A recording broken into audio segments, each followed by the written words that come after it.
Hello everyone, welcome. I'm your host, Sean Laurie, and welcome to a Dreamer's Experience, where we let the next generation's voice be heard, and we help build a stable identity in an unstable world. I'm here with this cool guy, Jared. How you doing? Doing good. How about you? Pretty good, man. Haven't seen you in a minute. Last time I think I beat you in the court, but we won't go into that. All right. All right.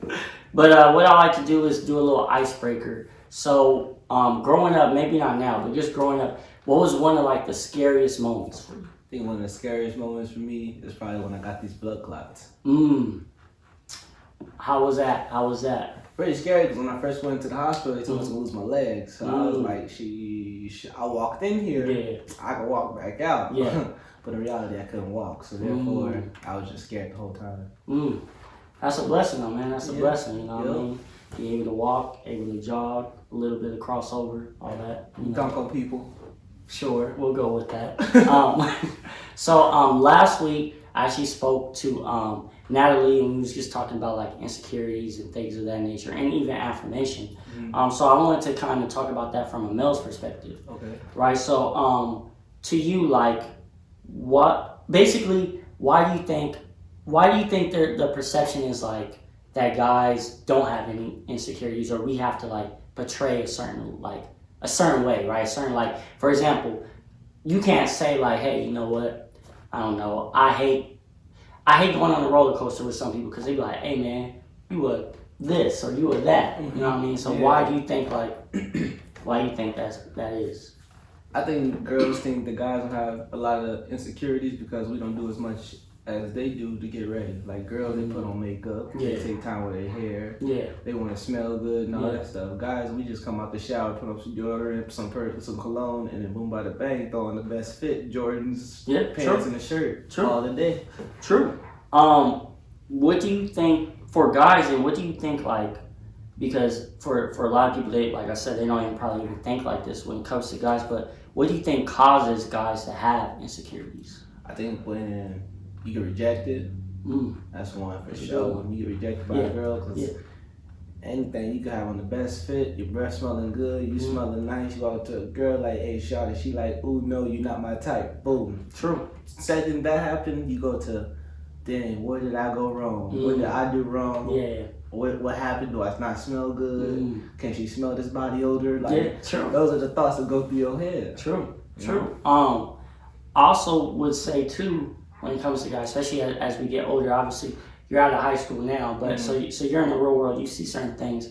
I would say a lot of it also when it comes to guys is financially. Yeah. Right. Financially, I think a lot of times we get insecure, especially when we're like you said, and it ties to girls, right? Where a certain girl's like, hey, your bank account's not big enough. Yep. You know what I mean? Or hey, I want you to spend money here and do this, and you're like, I would like to, but I don't have the money to. Exactly. You know what I mean? Or you're living in a certain situation because of your finances. Yep. Like for you, I don't know if you ever been in that space, but like for you, how does that make you feel? Or how have you seen that affect other guys if it hasn't affected you? It affected other guys, made them get a bigger bankroll. Some it just shot down even lower to where they financially went down. That's great because they tried to get things that they shouldn't be getting at that moment. Yeah. To try to impress a girl that they really shouldn't be trying for. Because I feel like if a girl wants you for your financially, then she shouldn't want you. You shouldn't want her. That's true. I like that, man. So what is it? Excuse me. What is it about when it comes to, for example, when it comes to women, right? We tell them like, hey, like save yourself. Don't be out there like giving it up to guys or whatever like that, right? But when it comes to guys, it's like if you don't mess with all these girls, like you're not a man. Right? Like you soft. What's wrong with you? You know what I'm saying? Like why is that? Why is it that like the perception is like, oh Jared, like what do you mean? You're 15 years old and you haven't messed with no one? Like what's wrong with you? I think in that statement, it just this goes back to like if girls mess around with a lot of guys, they're presumed to call it as a O. Yeah. And guys, if they mess around with a lot of girls, they presumed as a player. Yeah. In my eyes, I feel like you should wait until the time is right until when you feel like you're ready to do anything with anybody. Yeah. If you slept with this many amount of people and you slept with this many amount of people, it don't make you who you are. You can still go back and do whatever you want to do. I like that. I like that. So then why?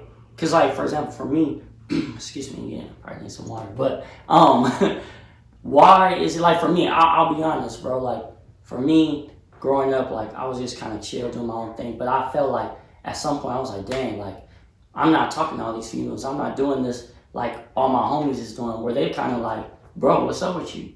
You know what I mean? Like where it's looked at as a bad thing. Like for example, if I want to, especially like where I grew up and stuff like that, like in certain family members I have, like it was looked at like, bro, like do you not like girls type of situation? Like, no, I like females, I'm just chilling. Mm-hmm. And they like, no, like you should be knocking this chick down, and then to the point where I start believing like that's what makes a man, you know what I mean? That's what, like, of course, like, yeah, and you brag with your boys, right? Mm-hmm. Like, let's be honest, we brag with our boys, like, oh man, I used to talk to her, mm-hmm. Oh, and then you start joking, like, oh, you talk to, bro, you shouldn't talk to her because I had her already. Yeah. You know what I mean? So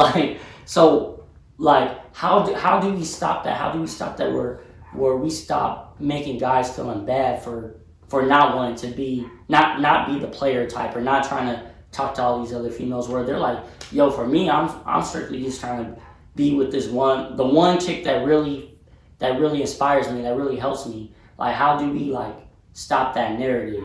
I think it's jokes. You can joke with your boys about stuff like that, but there's always will be that one person in the group that take it serious. So like saying like, do you not like girls? Are you on the guy trip? Like train? Like, you feel me? I feels like that is what peer pressures people into. Oh, now I really gotta go find a girl to go do something with, so they'll get off my back and start asking me questions about all this and all that. I actually had a question for you too, because I've known you for a while, and like from what I remember, you've always been pretty confident. You know what I mean, yourself, which I love. Like, you always been confident in yourself. But has there ever been a time in your life, maybe younger or maybe now, where like you second guess yourself on certain things? No. Hey, you might not. Yeah, honestly, I say when you get out of high school, middle school, and all that stuff, it's easy to talk to a girl when you're in school because you gotta see them every day. They see you every day. They see the fits every day. They see your financial. You know, nobody worried about that in high school, middle school. That's true. When you get out into the real world, when you get out to the real world, it is a lot harder talking to girls because first they don't see you in your fits every day. You could be it could be your bummy day, it could be your best day, but you don't know what she's gonna say. So therefore, I feel like it is hard to talk to girls in the outside the world rather than in school. So, well, it sounds like at least from your perspective, from your experience, like the only part where you might have a little bit of insecurity or second guess yourself is just more so when it comes to obviously talking to the females and things of that nature, because like you said, you don't know what's gonna happen and no one likes to be rejected. Mm-hmm. You know what I mean? So like, what do you do then when you do get rejected? You personally? Because I know somebody get told no, so I just be like, alright. Yeah. On to the next. No, that's good, because I know homeboys that literally, when they get rejected, all of a sudden it's like, oh, girl, I never want you anyway, you stank, you this and this, right? And they say all this extra stuff. Yeah. And it's more so because they're hurt, and they're trying to mask it like, I'm still the man type of situation. Like, I wasn't even bothered. Trying to have that dominance. Yeah. I feel that. I do have some friends that do that. I don't like when they do that. I tell them all the time if they do that, I'll be like, bro, that wasn't cool at all. Yeah. Like, you was just trying to hit on her, and now you're gonna try to put her down and lift you up just because she rejected you and told you no. Like, I'm not too on that side of doing that. I'm more like all right, it's cool, just walk away type of dude.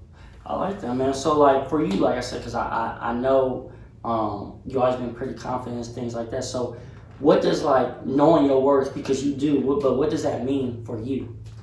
Knowing your worth is knowing what you want. Honestly, like that goes for financially, that goes for finding a girl. Like for me personally, I want a girl that can help me grow, and that's in all aspects: financially, mentally, physically, emotionally, and all that. Like, she got to be there to support me in my lowest, highest, mediums, everything. Like, I could be dirt poor, or I could be a millionaire. She don't know that. Yeah, true. But when I meet a girl, I want her to not know anything. I could be a millionaire. She don't know that, but I want her to still support me like I'm broke, even though I'm a millionaire. Just so she can help me grow more. I like that. I hope y'all taking notes, fellas. That's great, man. So, what are different things that we can do, like for your friends, right? Some of your friends that might be like, we know if they're like, what's the wrong for, where they don't know their own worth, right? They don't know what value they bring. Like, what can we do to inspire each other? Because especially in I can't speak for the black community, but especially in the black community, a lot of times we don't uplift each other enough. You know what I mean? So what's certain things like that you either already do or that you can do just to uplift other men that are dealing with insecurities or young adults, whatever? I mean, you know, you do say insecurity. It's really a personal thing. Like, that's something that you got to deal with you. But I mean, your friends can help you out. So if they see you lacking in areas, they can always give you the advice to start doing better stuff. You see me? Like, say if you don't smell good, there's a whole bunch of body wash out there. That might not work for you, but then you might have this special body wash and you can suggest it to him to help him grow. True. So I feel like if they were really your friends, they wouldn't be making fun of you that much. They'll be helping you grow. It's all jokes and funny. Like, you can make jokes like, bro, you stank. Yeah. But at the end of it, you always gotta have something positive. Like, but try out this new Axe body wash. Like, that's stuff like that.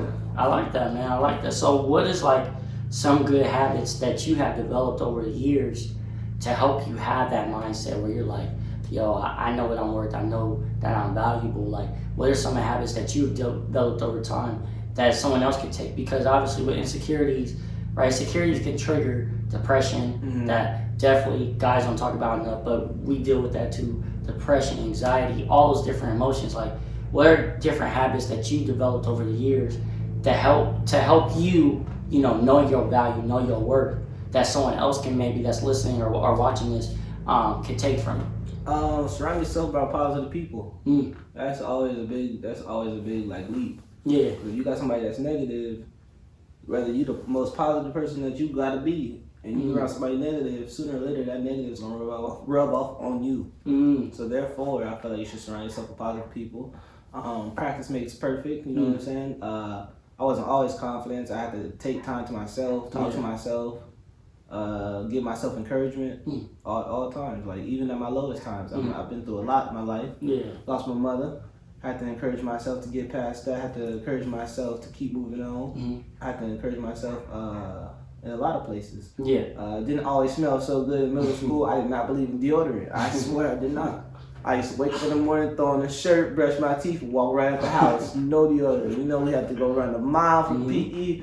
You just stank after it. I didn't care, I didn't care. I was a funny guy, but my friends told me, it was like, bro, you need to start putting on some deodorant. It's about that age, it's about that time. You need to start applying that. So, therefore, just, you gotta have the right people around you to help you. I feel like if nobody helping you, then they not your real friends. Your real friends should always help you, no matter what the situation. Even if it is gonna hurt your feelings sometimes, it's for the better. That's not true. For the worse. I mean, facts doesn't care about your feelings. That's one of my things I like to say. Facts don't care about your feelings. That's just what it is.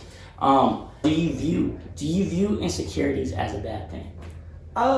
They can be a bad thing. They could be a good thing. Like, you could have an insecurity about something that's minor. Like, you shouldn't even be paying attention to. You shouldn't be paying attention to it. Like, something that you can't change. Something that's not physically in your range to change. Like, if you have a stuttering problem, if you have a disability or something like that, and you cannot change it and you're insecure about it, it's out of your control. Like, don't focus on that so much. Focus on something else. You know what I'm saying? Like, if you got a bigger insecurity, I feel like you need to work your insecurities out. There should all be like steps of your insecurities of what you have. Everybody knows their own insecurities. Everybody knows their biggest insecurities. I feel like you gotta focus on the one that you can change the most first, and then focus on the other ones later.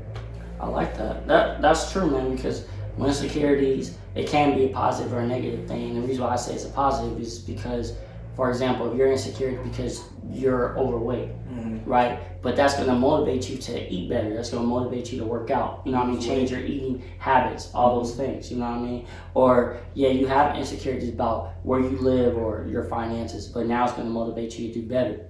You know what I mean? Where you're like, man, I've been working at whatever, this gas station or something, and it's literally not getting me anywhere. Maybe I should look into something else. You know what I mean? So I feel like insecurities can also be a great motivator and a great stepping stone for you, because it points out certain things that maybe you got comfortable with.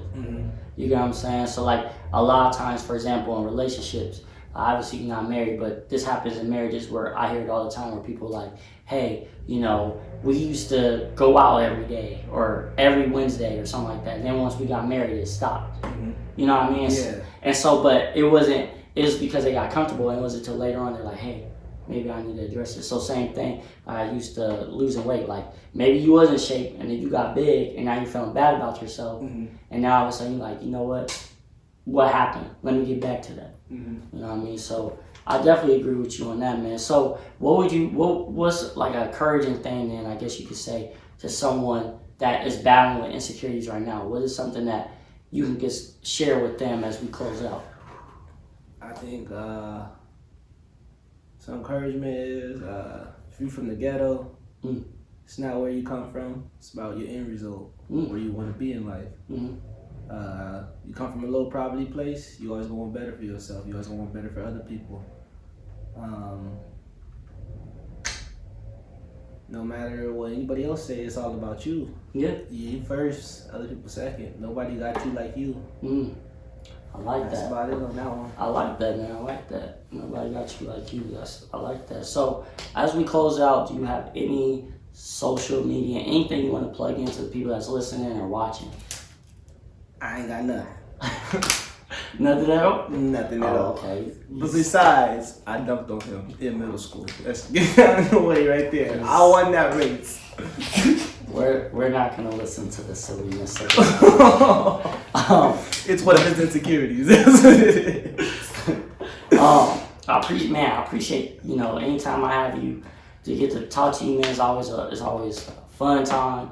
You know what I mean? Obviously, this is a serious situation, but the great thing about Jerry is like he can always find joy in the most craziest situation. That's one thing I really like about this dude, man. But obviously, please subscribe to the YouTube, to the podcast. Follow on Instagram, Facebook, A Dreamer's Ambition. And remember these 3 things: instill hope, have faith, and dream big. I'll see y'all next time. But I'm God's child, so I'm like,